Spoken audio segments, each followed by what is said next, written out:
My name is Joe Peroni, and this is the Rise Above Project. And today I want to talk about Jason Aldean, and I want to talk about his new song, which is entitled Try That in a Small Town. Now, everybody's doing a show on this, and I thought maybe I probably shouldn't do a show on this, but here's some of the reasons why I want to. So, number one, I am a licensed marriage and family therapist, which by definition, that makes me a social scientist. So I am interested in this. That's number one. Number two, I'm finding, and I have found this for a long time, that YouTube is kind of this alternative universe. It's this fake world. And so I want to put my 2 cents in. Now, ironically, I'm doing a YouTube show also, but I don't really care about subscribers and likes and all that as much as other people do.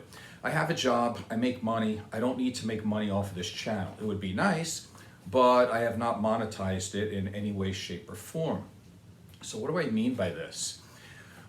Well, as we know, country music, most of the time, is white people who enjoy it. And there's nothing wrong with that. I don't think that's racist in any way. It's just that's what they like, and that's great.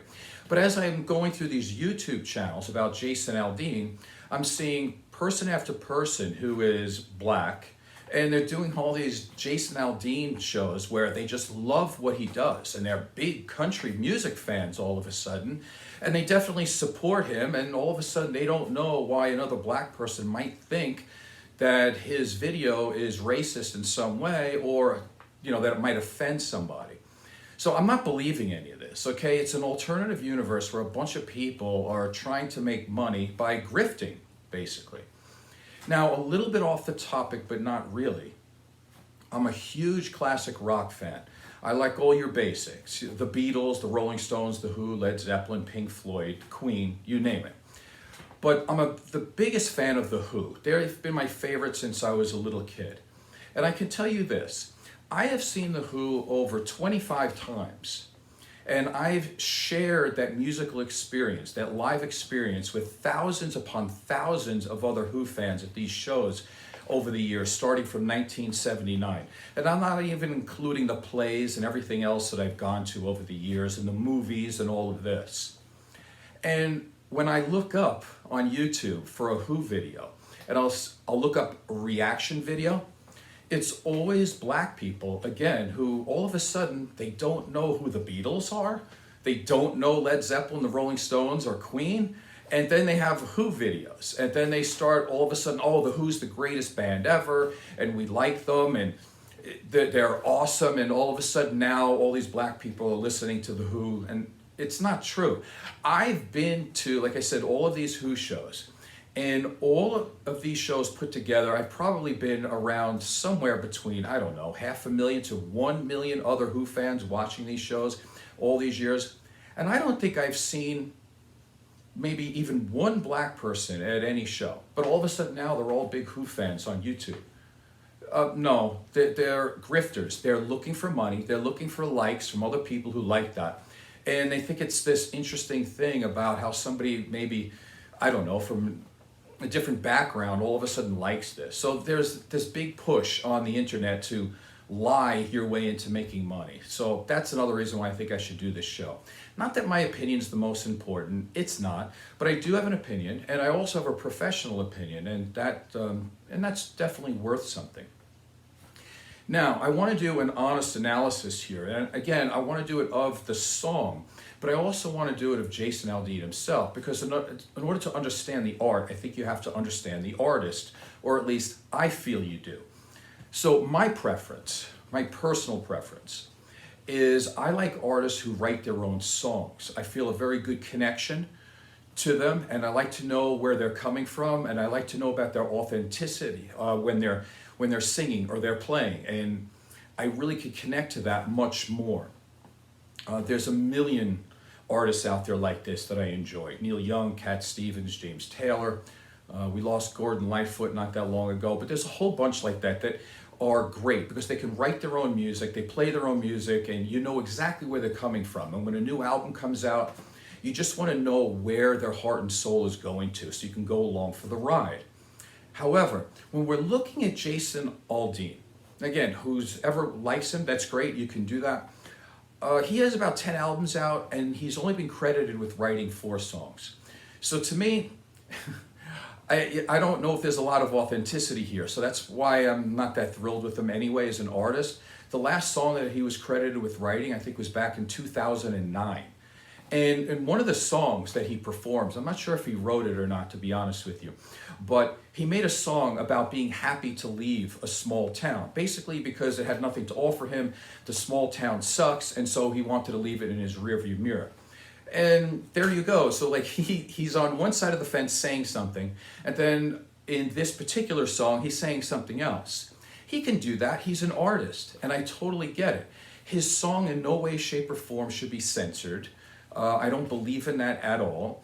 I just think what he's doing is he's performing a song, and he's basically going along with romanticizing a small town and going along with the small town inferiority complex that they have of these big cities. And he's just dancing along, making the money to that. While this guy lives in a 20,000 square foot mansion talking about his love of small towns now, when before he didn't. Let's continue about Jason Aldean. 2017. Now, I live in Las Vegas at this point of my life. In 2017, there was a Las Vegas shooting. The guy who did it was named Stephen Paddock. He was from Mesquite, Nevada. And Mesquite, Nevada is a very small town in Nevada.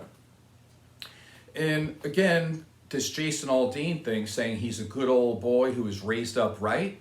Well, so was Stephen Paddock. He was a good old boy who was raised right in a small town that decided to go to the big town and mow down and murder a whole bunch of people. He killed about 60 and he injured about 500. A couple of things I remember about this, because I live here, I know a lot of people in the medical profession. They had to work day and night in order to handle this just disgusting act that this guy did. And one of the things that you'll see on conservative radio and TV and everything else, they say that it didn't even happen.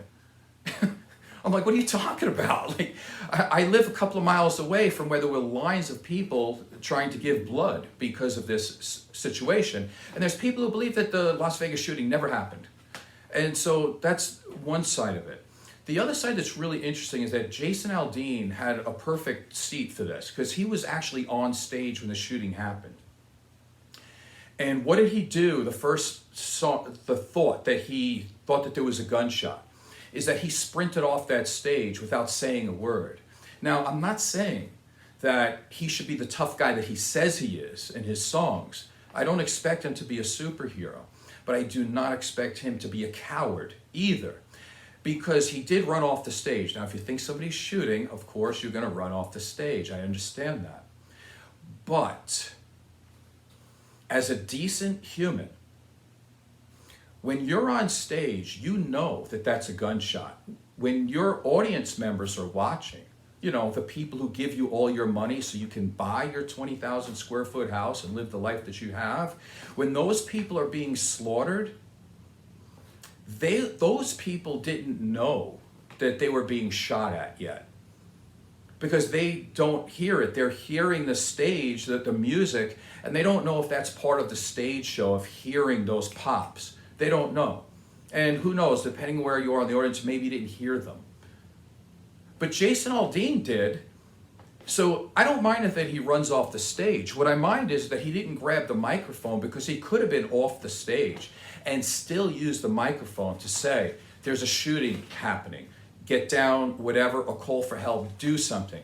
Be at least a little bit of a hero, just a little. Now, 3 years later, he's talking about guns again, and he totally forgets the fact that he ran off the stage like a complete and total coward here and didn't give his fans any warning that there was a shooter or an active shooter on the premises. So that's the other thing that I have to think about. Now, when we talk about this titled, Try That in a Small Town, I get that, right? Like, we all want that sense of community. And by the way, I'm going to read the lyrics later. I'm not going to play the song because I don't know if you get copyright strikes, and it doesn't matter anyway. The lyrics are important. But one of the things that I find really interesting with a lot of people from rural areas and small towns is that they have this real distrust of people who come from big towns, and they assume that people who come from big towns don't have a sense of community. Well, I'm from New York. Let me tell you a little bit about New York.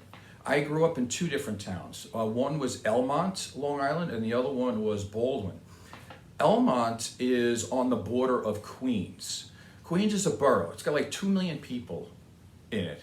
Long Island has about another 2 million people. So we're talking massive communities here. Densely populated areas. Let me tell you what it's like growing up there. We all knew our neighbors, all right? All of us. None of us thought to ever skip school because you couldn't do that. Because there were too many households along the way that had a parent in it that would call you out of why you weren't in school at that time. And by the time you got home, you were going to be in a lot of trouble. There's no way you could make it. Why? Because you're confusing big town with small town with community. And that's where the difference is. Just because a community is big doesn't mean you have to hate the big community and you have some type of, I don't know, again, inferiority complex. Because we're all human and we all like community, even if there's a lot of people around us. As a matter of fact, we have more people to commune with, right? So let me tell you a little bit about when I shut my door in order to walk out of my apartment that I was in. I could walk across the street. I could go to the library. I could go to the pizzeria. I could go to a bowling alley. I could go to a movie theater. All that was within 2 minutes walking distance. And I mean that. It was right there. A block away was the church that we went to. That was pretty much everybody in the community went to this church. And yes, we have churches in big towns too. You don't have a lock on that. No, you don't. And 3 miles down the road was the Freeport, well, there's a recreation center, but there was also a speedway where my father won the track championships. So this thought that these big areas are not small communities, you're missing a lot here. You're not really understanding. Now, I work a lot with people in rural areas, and we'll talk a little bit about that more. But even like I could walk across the street and go to a store and do shopping, no problem. There were plenty of big supermarkets around. How small is a small town? Because you got to take sometimes a day just to be able to go to Walmart, because that's like a 2-hour drive to be able to buy your food and come back. Do you have a bowling alley down the street or across your street? Do you have a library? Do you have a church? All these things within like 1 minute distance from your door? So I would say in a sense that's a bigger town. Not in terms of more people, but in terms of distance. Because I had everything at my fingertips, everything that I wanted pretty much whenever I wanted in a big town. And yes, we knew everybody. I had tons of friends. I could walk to Baldwin Harbor and have a bunch of friends along the way and a bunch of friends and people in Baldwin Harbor. I could walk up to North Baldwin and have a bunch of friends to and from each way. So this whole thing about that there's only community in small towns is ridiculous. Also, I think that through time, I think people have become more distant. I think that's just the way all of our communities are being these days, whether we want to blame the internet or whatever. I've done other shows on that, but it doesn't matter. I just think the test of time has failed us in terms of maintaining social interactions. And I think that's happening in small towns too, as a matter of fact. We're all very much becoming more distant. So to sum that part up, even big towns have community. Now, I want to go over some of the lyrics here, and I want to start asking some of these questions of like, does this song bring people together or not? Is this song divisive or not? Do I believe in cancel culture? Things like this. So let's go on. So here's the part of the lyrics. Sucker punch somebody on a sidewalk. Carjack an old lady at a red light. Pull a gun on the owner of a liquor store. You think it's cool? Well, act a fool if you like. Let's just start with that. Okay, let's just go, like nobody's okay with those. all right? Like, I don't see anything racist in that or anything ever close. The only thing you could say, maybe, just by the words alone, I mean, not the video, but that's a little bit of a different subject, is that the thought that it's okay to do that in a bigger town, that's not true either. Like, come on. Like, it's not that, yeah, people in big towns, they're okay with all this, and people in small towns, that's where it's at. No. So if you want to talk about a little bit of the prejudice here, it's that mentality that somehow these people in these big towns, they have no morality. You know, I'm looking at it like that. Let's continue. Cuss out a cop, spit in his face, stomp on the flag and light it up. Yeah, you think you're tough. Again, this whole thing about Jason Aldean acting like he's the tough guy, like, oh my God, if you do something wrong, him and his good old boys will just take you down, this vigilante style. You know, I saw a picture of Jason Aldean too with his shirt off. Again, I am a licensed marriage and family therapist, but I've been a personal trainer for most of my life and a bodybuilder most of my life as well, and I've competed in a lot of sports. So let's talk about this tough guy, inauthentic thing that I just see with him, and with a lot of guys, by the way. Listen, if you're one of these country guys thinking you're all tough wearing your skinny jeans, first of all, I don't know any guy who works out on a regular basis, who does squats and leg presses that can fit into skinny jeans. So right there, you're telling me you're probably out of shape. That's number one. Number two, the picture with his shirt off, he has these skinny, skinny arms. He has no pectoral muscles, no deltoid muscles. The only thing that's developed on him is his really big belly, which tells me that he's really good at lifting beer cans and drinking beer. That's about it. And if that's part of the good old boy, you were raised right, that's fine. But this thing about you wear these jeans and you put on a hat and you're a tough guy and then you strap a gun to yourself, you're not a tough guy, man. Like, just stop it. Like, it's just kind of embarrassing, you know, isn't it? It's kind of like Halloween, you know, you put on a costume. Just stop. It's embarrassing. Let's continue. Well, try that in a small town. See how far you make it down the road. Around here, we take care of our own. You cross that line, it won't take long for you to find out. I recommend that you don't. Try that in a small town. And again, we're talking about taking the law into your own hands. Part of that, we're going to be pro-vigilante. And, you know, obviously there's a little bit there because you could say, do people in their communities take care of each other? In a lot of ways you can, right? Like, again, like I was saying, I lived in a big area, and I could tell you the same thing for people who lived in Brooklyn, Staten Island, you name it. They all know who their neighbors are, and they do look out for each other. That's not a small town thing. That's like an every town thing if you live in a decent town. But we're going to go over this a little bit later, and the big question I want to ask is do they really take care of their own? Because I think I've got questions about that. But let's continue with some of these words. I got a gun that my granddad gave me. They say one day they're going to round up. Well, that might fly in the city, but good luck. And again, try that in a small town, see how far you make it down the road. Okay, so what we're looking at here, again, and this is where some people might get offended or not, and it doesn't matter because, you know, I believe in the freedom of speech. But I also think that when you have a really good singer, and I have to admit, Jason Aldean can sing, he has his fans, and you know, his music is not half bad if that's what you like. And so people are going to listen to this without any critical analysis, and they're going to think, wow, this is really great, this is cool. And they can do that, and that's fine. But it comes across as a little bit of propaganda here, because this is complete conspiracy theory here. Nobody's rounding up your guns. This is a thing, again, where people in small towns or rural areas have this total distrust of those big city types. But nobody's ever said that. The only thing that big city types have said, or I would say pragmatic, decent human beings have said, is a level of gun safety. So I would say it here too. This whole thing about you're not going to take my gun, no, nobody wants to take your gun.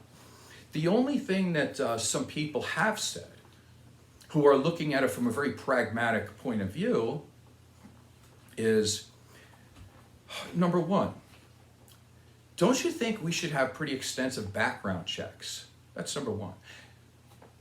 Maybe you should be able to pass a psychological evaluation before you get a gun. And I know some other people might believe in this third one that I'm going to say, but I want to know if you have problems with drug and alcohol, right? Like if you have that in your background, being arrested multiple times for maybe possession or doing it or whatever the heck, or selling it, I want to know. Because I'm not sure, like if a person says, oh, no, no, no, I don't want any of these, I need my gun, I'm going to say that you're holding something back, right? If you can't pass a psych eval or you're afraid to take one, I'm worried, right? If you're afraid of a background check, I'm worried. If you're worried that if somebody doesn't want you to have a gun because you might be a drug or an alcohol, an addict, okay, well, then I got problems, right? And any normal person would, unless you're just married to this thought of my gun is my right, and I could be as drunk as I want to be, and I could be as insane as I want to be, and it doesn't matter. Because if you're a responsible gun owner, what you're going to want is you want the rules to be a little bit stricter, right? You're not going to cover for people that are going to make you look bad, right? So again, he's throwing out this gun, and this is the guy, by the way, who ran off the stage like a coward when somebody fired a gun. And all of his, I'm sure, his security had guns too. So the good guy with the gun, were they able to beat the bad guy with the gun? No, you can't. Not always. Actually, almost none of the time. So I don't want to get this into a gun situation here. But again, he's using pro-conspiracy thoughts here, which is fine. It's okay to do that. I'm not saying he should be censored, and I don't think that's racist. Let's continue. Try that in a small town full of good old boys, raised up right. If you're looking for a fight, try that in a small town. And he keeps on going. I think it just kind of repeats, which is what songs do, right? They have verses and choruses, so that makes sense. But let's have a little talk about some things here. And I know this show's long, but I have a lot to say about this, and I'm not going to be like these other channels that they just kind of talk off the top of the head and it's over with. No, let's take a comprehensive look at this. And if you don't want to stay for the whole show, that's fine too. But when we look at the words are not that bad. Again, they're not half bad. And you know what? There's plenty of lyrics and songs that are just horrible, way worse than this. But here's the problem with it, is that when you look at the video focuses a lot on the BLM protest. And that's fine, because there was violence there. Now, nobody should be for that violence, and I don't think anybody is. We're all against that. But the violence or the protesting there happened due to police brutality, more specifically the murder of George Floyd. So that's what they were protesting. So you could understand the protest, right? If the protest made sense. The way they acted at the protest, not all of them, a very select few, but they were still bad and they were still wrong, and it should never be condoned in any way, shape, or form. I think we can all agree on that. But Jason Aldean spends a lot of time with that. Now, since they have deleted that, I think, a couple of seconds off of the video of that protest, but that had nothing to do with Jason Aldean wanting that to be off of there to somehow appease some people who were offended. No, I think they had some type of they didn't get permission from Fox News to do it, so that's why it was taken off. It wasn't taken off because he thought he would act like a decent person to people who were offended. Now, here's why people could be offended. They didn't spend a lot of time on the January 6th riots. Now, why did those riots take place? Those riots took place because those people didn't like the election results. Okay, so we have a murder, senseless murder and brutality of minorities up against you didn't like the way the election went. So who do you think has more of a right to protest? First of all, the January 6th really wasn't a protest. We're talking about 99.999% of those people were white, and they were trashing the Capitol building, destroying cops along the way, chasing cops along the way, and they were defecating and urinating in the hallways and just destroying that place, trying to overthrow our government. If you want to talk about lawlessness, that might be a good place to start. Now, I'm not a country singer, So I think maybe, I don't know what I'm talking about in terms of trying to get a country audience, but that's probably why you wouldn't want to talk about that. But that's also why it's going to look bad for you, why it kind of looks a little bit racist, because yes, Jason Aldean said I didn't take, none of those images were made up. They were all images that came from the news. That's true. But it was selective. There was confirmation bias. He only took the ones that country fans would like, and he eliminated the fact that a bunch of white people who also have a complete disrespect of police, and they actually literally tried to overthrow our government. They didn't make that a big part of the video, now did they? So that's where the problem happens. In addition, the backdrop of part of this video was of a courthouse where a lynching occurred.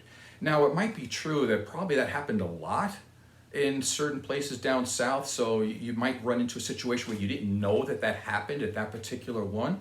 And I could maybe understand that. I can give him the benefit of the doubt. That's true. However, when it was brought to his attention, he doubled down on it.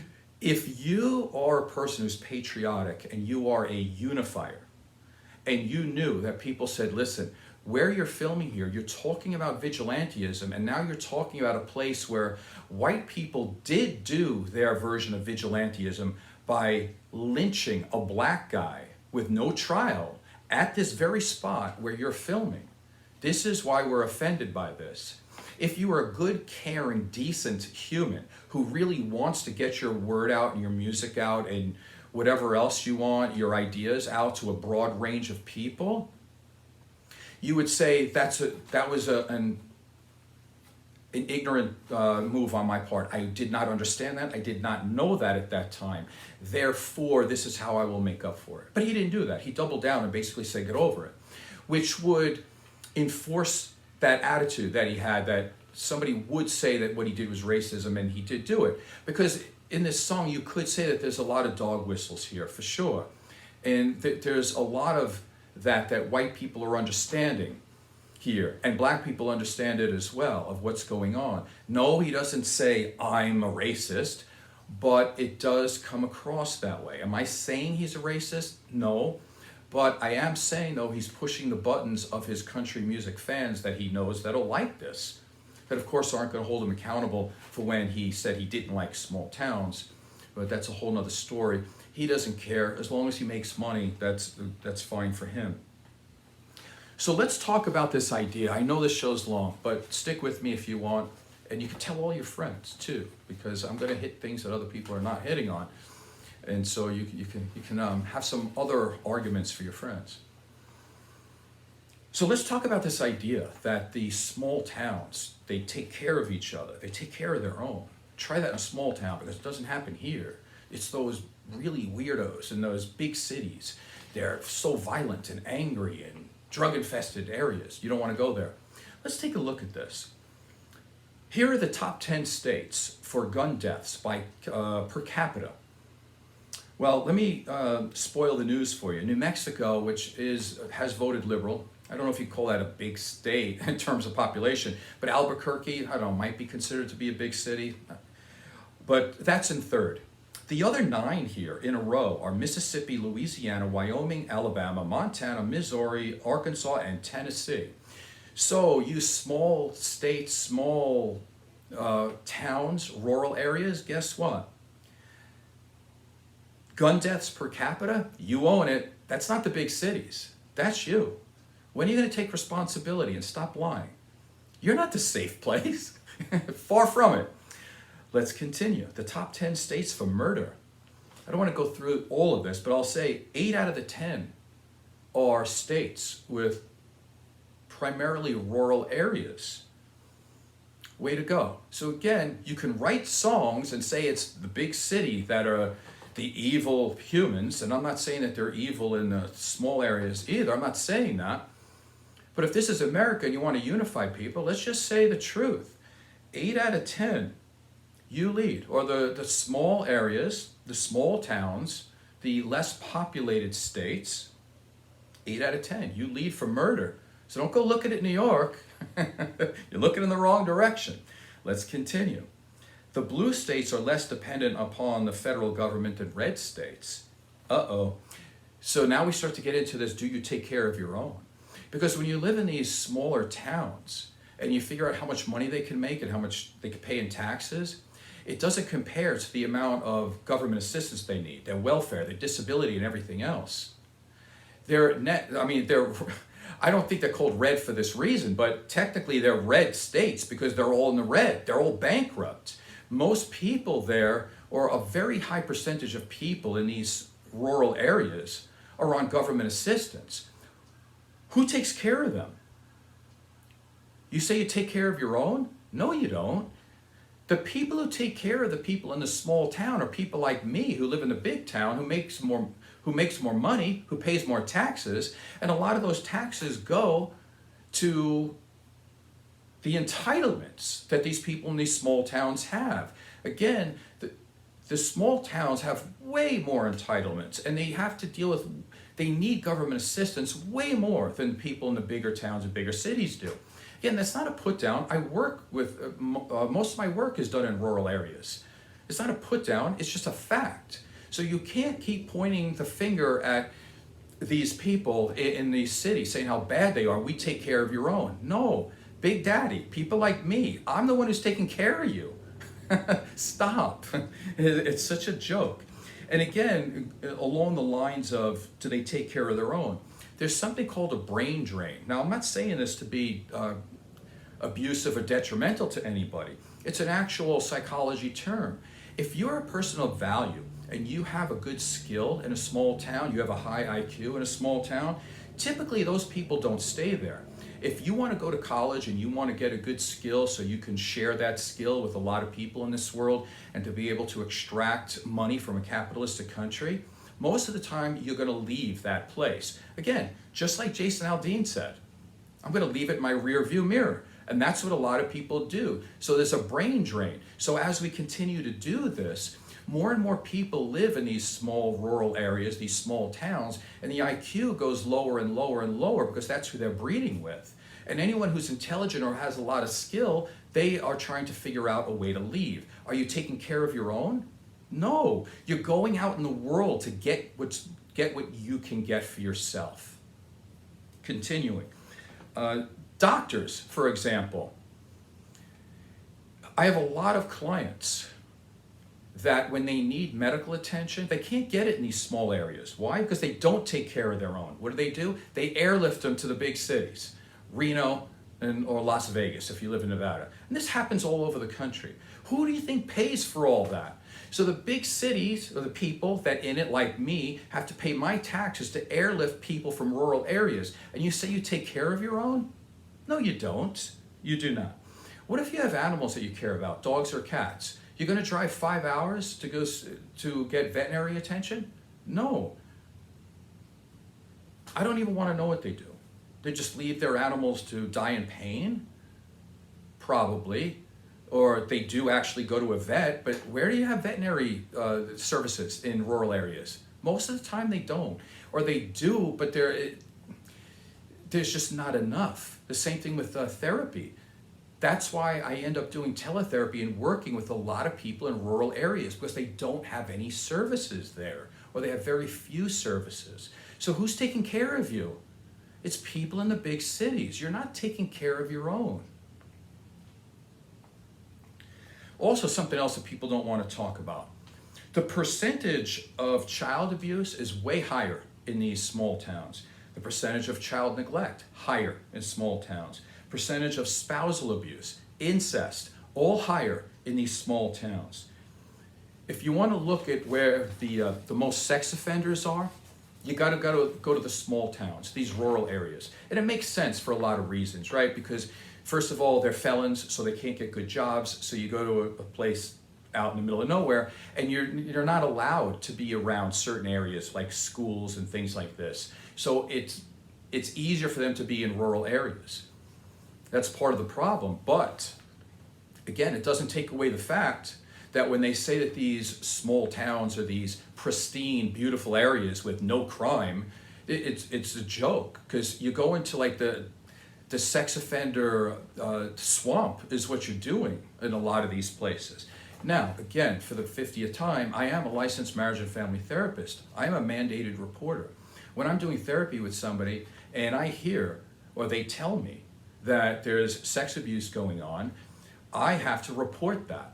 The problem with that is that they do take care of their own, but not in the right ways. Because how many times have I been in a situation where I had to contact their local police department? And you know what? What ends up happening is that Billy Joe Jim Bob down at the police office knows Billy Joe Jim Bob 2, 3, and 4, the predators, and they don't do anything about it. That's typically what happens. Of all the years that I've had to do my job as a mandated reporter about sexual abuse, oh, that garbage is so covered up, you can't do anything about it. And I've had to do this with, I'm not even going to, because everything is confidential, I'm not going to name the names of the places or people, but let me just say, and it happens all the time. And this is what we're talking about, stay out of our town. That's right, because when the big city people come in, we don't actually like this sexual abuse. The more I hear about a 5-year-old girl being raped by her father or whoever, brother, all this stuff, it all gets covered up. And I'm never allowed to really follow through on this. And of course they cancel therapy as soon as they know that I called, right? So this happens on a regular basis. Also in smaller towns, divorce rates are higher. So all this thing about this small town being this awesome, great place where they give back. Let me tell you something. If you're Jason Aldean and you make millions upon millions of dollars, do you give back? Because there's really no areas of higher education in these places where if you did want people to stay and to be able to have these good services that people need, instead of depending on the big cities, you would put money back into these small areas. You might have a school that they can go to. You know, that would be important, right? But even Jason Aldean himself said, I haven't read a book since high school. Well, good for you. You're a horrible role model. I mean, I get it that you make millions of dollars and you got lucky, and there is talent there, don't get me wrong. But what are you doing for your supposed small town community? You're doing nothing. Now, in the beginning of the show, I did talk about The Who. Let me talk about The Who again. Because The Who has been around almost for 60 years, and every time you go to a Who show, when in that ticket price, part of that money goes to the Teen Cancer Trust. And in the United States, they have built somewhere between 15 to 20 facilities in the United States for teen cancer patients. And they give back. They give back to the United States. The Who is from England. And they do the same thing in England, and they do the same thing around the world. They give back all the time. Jason Aldean, are you giving back? Because I don't see it. I don't see anybody from these small towns giving back, or else they wouldn't be as small as they are, and they wouldn't be dying, and I mean literally dying, for veterinary care, for medical care in any way, shape, or form. These people constantly have to get airlifted by helicopter, to bigger cities to get help. Who wants to live like that? And the people there end up screwing everybody else over anyway. There's a lot of people, let's say in Northern Nevada, who make money as miners, and that's great. But the stores sometimes raise their prices because miners do make pretty good money. But that screws over 99% of the population there because they can't afford that. Because when you live in a small area there, the most you can aspire to maybe is to be the manager of a Subway sandwich, and they don't make any money. So they're destined to stay there and to be poor their whole life and to have to, again, take government assistance and handouts. So again, overall, let me do a quick thing of this. 38 minutes. God, it's way too long for most people. I get it. But I think a lot of this is important. Is what he's saying outright racism? No, I don't think you could say he's directly saying it, no. But I would say that there's definitely a lot of prejudice towards certain types of people. And it's not just black people. It's towards the big city in general, and trying to pump up these big town people and romanticize it, when in fact these people need our help. So stop trying to put them on a pedestal like their life is so great, because whenever anybody makes it in those small towns, they leave. So let's call it what it is. These people need help. Now, if you were as much of a patriotic human being as you say you are, or at least Jason Aldean says he is, and a unifier. And a lot of his fans saying, oh, these are the words of a unifier. This is patriotic. I don't see anything in that about unifying people. I mean, the title of the song already says it, right? Try it in a small town. So he's already making a divider. Let me give you the words of another country superstar who actually is a person who unifies people and who is patriotic. So that would be Garth Brooks. This is from 1992. We're talking 30 years ago. And now you make fun of him being, oh, he's in the woke culture. No, woke just means conscious and that you care about somebody other than yourself. To brag that you only take care of your own. You know what that means a lot of times? Only the people that are white and heterosexual, unfortunately. Because if you're a gay man who lives in a rural area, do you take care of your own? I don't think so. I know about churches in small areas, and they make fun of the rainbow people. Meanwhile, I go to church right down the street, and we had a gay pride day at my church. So what are you talking about? Like, those people definitely focus on certain things. Let me read these words by Garth Brooks. When the last child cries for a crust of bread, when the last man dies for just words that he said, when there's shelter over the poorest head, we shall be free. When the last thing we notice is the color of the skin, and the first thing we look for is the beauty within. When the skies and the oceans are clean again. Uh-oh, he believes in the whole global climate change and environmentalism, right? Interesting. Then we shall be free. We shall be free, we shall be free. Stand straight, walk proud, because we shall be free. When we're free to love anyone we choose. When this world's big enough for all different views. When we can all worship from our own kind of pew. Then we shall be free. I'm not a big Garth Brooks fan for his music, but you gotta love him as a human. Again, he's talking about people can love who they want to love. He's talking about love of the environment. All of these things that these supposed unifiers and patriotic people are Jason Aldean types. They're saying, oh, that's such a bad thing. That Garth Brooks must be a part of the woke culture.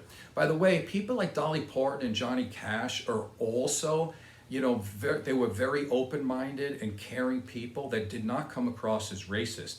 That's why Jason Aldean comes across as leaning on the racist side. Again, I'm not saying he is, but he's definitely pushing the buttons for the people who lean in that direction for him. So let me end the show right there. I hope you found this not too long, and I hope you found it informative, and maybe you could use some of the arguments that I have proposed for you today, and you could use that with your family and friends, and hopefully you could subscribe. Please tell a friend. Thank you.